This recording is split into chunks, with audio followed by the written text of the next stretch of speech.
सुनिए जी, सर्दियाँ शुरू हो गई है और इस बार तो सर्दी के साथ साथ बारिश भी हो रही है। घर की छत का तो आप जानते ही हैं ना, पानी आता है। हाँ भाग्यवान, इस बार ठंडी कुछ ज़्यादा ही पड़ने वाली है, क्योंकि गांव के चौपाल पर लोग बोल रहे थे कि इस बार सर्दी के साथ साथ भयंकर बारिश भी होने वाली है। जी ऐसा हुआ तो हमारा क्या होगा? छत के साथ साथ घर की खिड़कियाँ भी टूटी हुई है। ठंडी हवा सीधी अंदर आती है। आप कुछ कीजिए ना। हाँ सरिता, मैं कुछ करता हूँ। मालिक के पास जाकर देखता हूँ। वे अगर कुछ मदद करेंगे तो मैं घर की छत और खिड़कियाँ ठीक करवा दूँगा। ठीक है।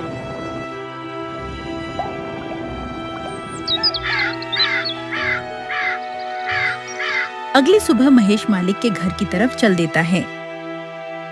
महेश का मालिक, जो स्वभाव से बहुत ही कठोर और निर्दयी था, आग के पास खड़ा अपने नौकरों पर चिल्ला रहा था। महेश अपने मालिक के पास जाता है और उनसे कहता है, मालिक, ठंडी का मौसम आ चुका है। कल तो हल्की हल्की बूंदाबांदी भी हो रही थी और मेरे घर की छत और खिड़कियाँ टूटी है, जिससे कि घर में पानी और हवा आती है। और अगर मैंने जल्दी उसे ठीक नहीं करवाया तो ठंडी में हम लोगों को बहुत दिक्कत हो जाएगी। मैं और मेरी पत्नी तो किसी तरह दिन काट लेंगे, लेकिन मेरी एक छोटी सी बेटी है, वो इतनी ठंडी में उस टूटे फूटे घर में नहीं रह पाएगी।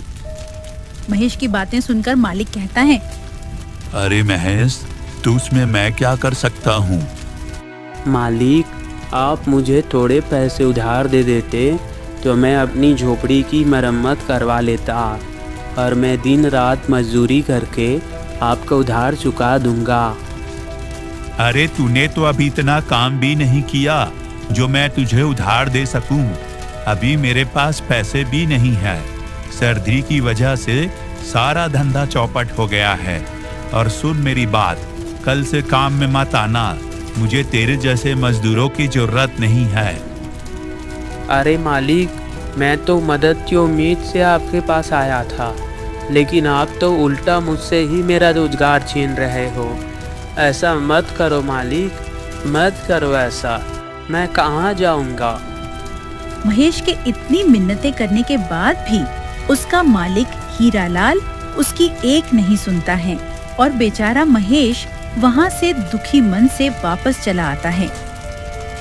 महेश दिन भर जगह जगह काम ढूंढता है, लेकिन उसे कहीं भी काम नहीं मिला।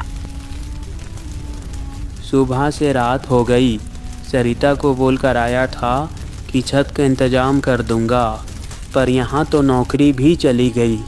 घर ठीक होना तो छोड़ो, खाने तक का इंतजाम नहीं कर पाया। महेश चाय की एक दुकान के आगे बैठा ये सब सोच ही रहा था कि तभी आसमान में काले बादल छा जाते हैं और जोर जोर से बिजली कड़कने लगती है। हे भगवान, लगता है बारिश होने वाली है। मुझे तुरंत घर पहुंचना होगा, वरना सरिता अकेले कैसे संभालेगी। महेश जल्दी जल्दी अपने घर की तरफ दौड़ता है। वह कुछ दूर चला ही था कि तभी जोर जोर से बारिश। अगली सुबह महेश कुछ लकड़ियाँ और खाने पीने का इंतजाम करता है, क्योंकि रात वाली बारिश में उनके राशन का सारा सामान बह गया था। उन लकड़ियों से महेश आग जलाता है तो उन्हें ठंड से थोड़ी बहुत राहत मिलती है। यह बारिश का सिलसिला यूं ही कुछ दिन तक जारी रहता है। रोज रोज सरिता और महेश को घर का पानी निकालना पड़ता। एक दिन वे सब घर के बाहर खड़े थे। अजी, ऐसा कब तक चलेगा? ये हर रोज बारिश का पानी भरने से घर पूरा खोखला हो गया है। अब कर भी क्या सकते हैं सरिता, और कोई रास्ता भी तो नहीं है। वे दोनों आपस में बातें कर ही रहे थे कि में इतनी रात को कौन दरवाजा बजा रहा है? अजी, बैठे बैठे बातें बना रहे हो, जाकर देखोगे तब पता चलेगा ना।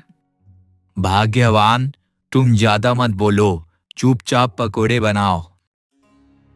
अरे महेश, तू पूरे परिवार के साथ इस समय यहाँ? सब ठीक तो है ना? अरे कुछ ठीक नहीं है मोहित भाई। तेज बरसात की वजह से हमारा घर ढह गया और हम लोग सड़क पर आ गए हैं।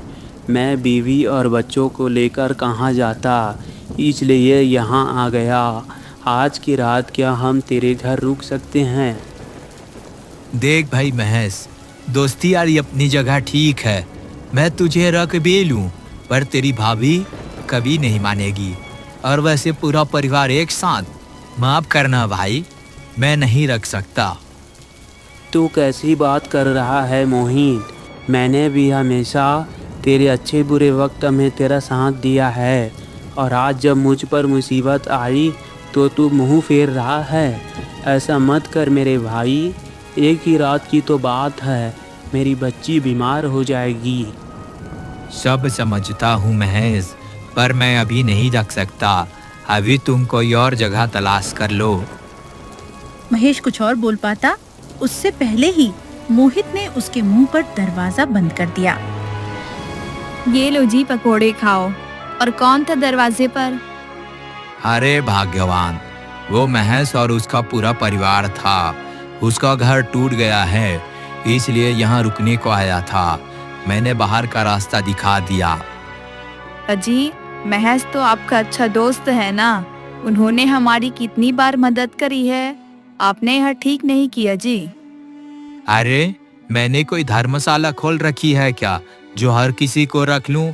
और कैसा दोस्त, अब उसके पास न घर रहा न कुछ और, तो वो मेरे किस काम का? मैं दोस्ती तभी रखता हूँ जब तक सामने वाले से फायदा हो।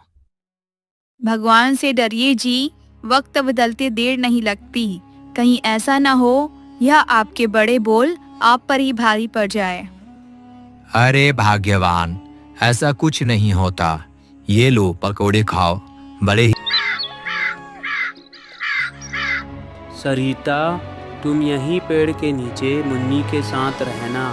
मैं कुछ खाने का इंतजाम करके आता हूँ। अच्छा जी, ठीक है, पर जल्दी आना।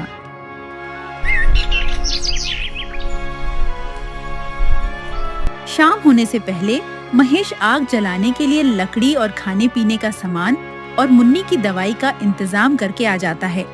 अब बारिश भी नहीं थी, तो वह लोग आराम से उस पेड़ के नीचे ही रहने लगे।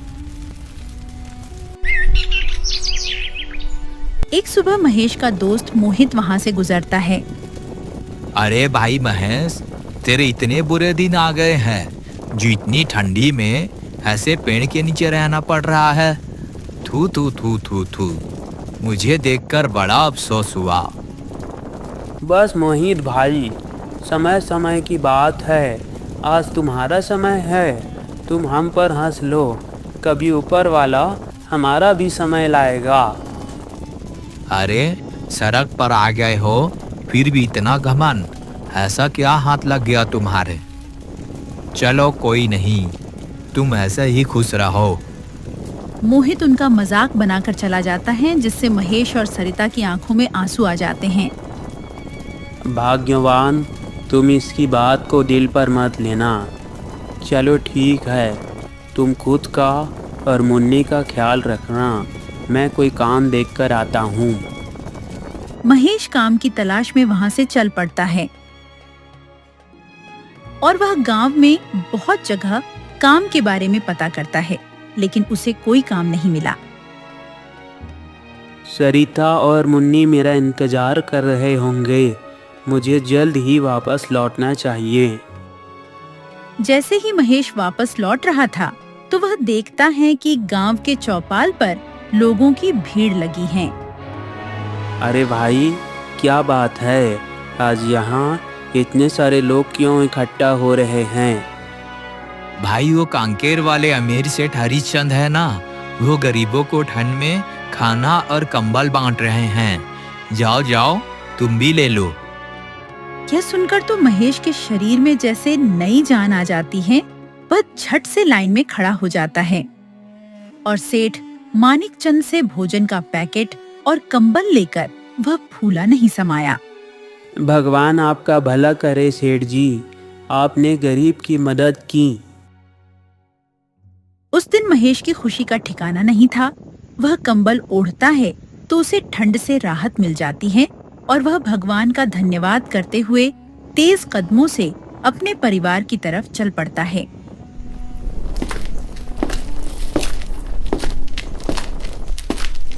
अजी आ गए आप, और यह नया कंबल कहाँ से ले आए आज? अरे भाग्यवान, वो कांकेर वाले अमीर सेठ हरिचंद है ना, वे गांव में ज़रूरतमंदों को कंबल और खाने का सामान बांट रहे थे, तो मैंने भी वहाँ से ले लिया। हाँ बापू, सही किया आपने, अब आपको भी ठंड नहीं लगेगी। महेश और सरिता आपस में यह सब बातें कर ही रहे थे कि तभी उनके पास एक बूढ़ा आदमी आता है। अरे बेटा, मैं 2 दिनों से भूखा हूँ, मैंने कुछ नहीं खाया है, कुछ खाने को मिलेगा? हाँ हाँ, क्यों नहीं बाबा, आओ आओ बैठो। महेश को जो सेठ से थोड़ा बहुत खाना मिला था, वह अपने परिवार की परवाह किए बिना उस बूढ़े आदमी को दे देता है। बेटा, तुम्हारा बहुत बहुत शुक्रिया जो तुमने इस सर्दी में इस गरीब को खाना दिया, वरना आजकल ऐसा कोई नहीं करता। लेकिन बेटा, मुझे ये बताओ, तुम सभी इतनी ठंडी में यहाँ सड़क किनारे क्या कर रहे हो? महेश उस बूढ़े आदमी को अपने साथ जो हुआ वो सारी बातें बताता है। अरे बेटा, तुम्हारे साथ तो बहुत बुरा हुआ, माफ करना, मैंने तो तुम्हारा सारा खाना भी खा लिया। अब इतनी ठंडी में तुम लोग क्या खाओगे? अरे बाबा जी, कोई बात नहीं, मदद करना तो हमारा कर्तव्य है।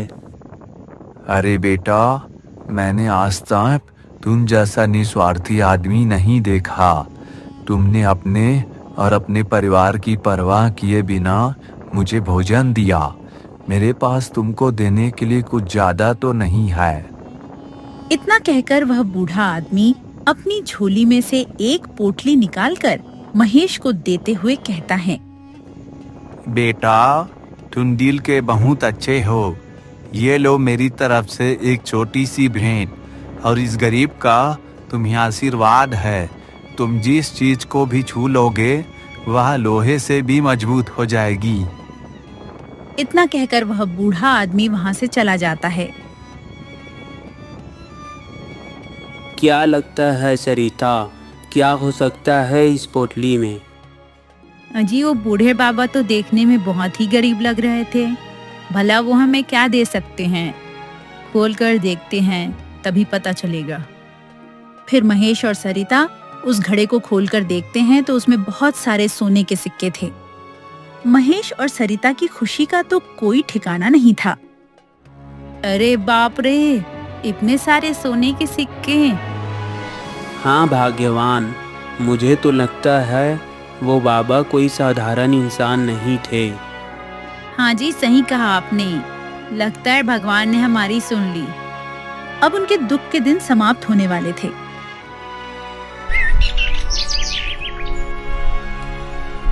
महेश उन सोने के सिक्कों को बेचकर उनसे एक बहुत अच्छा घर बना लेता है। अब उसके पास ठंड और बारिश से बचने के लिए एक अच्छा घर था और वह खुद का एक छोटा सा कारोबार शुरू करता है, जिससे गांव के कुछ गरीबों को रोजगार भी मिल जाता है। कुछ दिन बीत जाते हैं। वो कहते हैं ना, समय बदलते देर नहीं लगती। एक दिन अचानक आसमान में काले बादल छा जाते हैं और हवाओं के साथ जोर जोर से बिजली कड़कने लगती है और देखते ही देखते भयंकर बारिश शुरू हो जाती है। उन सभी को अपने घर में शरण देता है। वे सब आज बहुत शर्मिंदा थे क्योंकि उनमें से किसी ने भी महेश के बुरे वक्त में उसका साथ नहीं दिया था। मुझे माफ कर दो भाई महेश, मैंने बुरे वक्त में तुम्हारी मदद नहीं की। सब लोग महेश से माफी मांगते हैं। उन्होंने महेश के साथ बहुत गलत किया था, फिर भी वह सबको माफ कर देता है क्योंकि वह बहुत नेक दिल इंसान था। कोई बात नहीं, मैंने आप सभी को माफ किया, लेकिन कभी भी किसी गरीब और असहाय आदमी के साथ ऐसा नहीं करना चाहिए क्योंकि ऊपर वाला सब देखता है।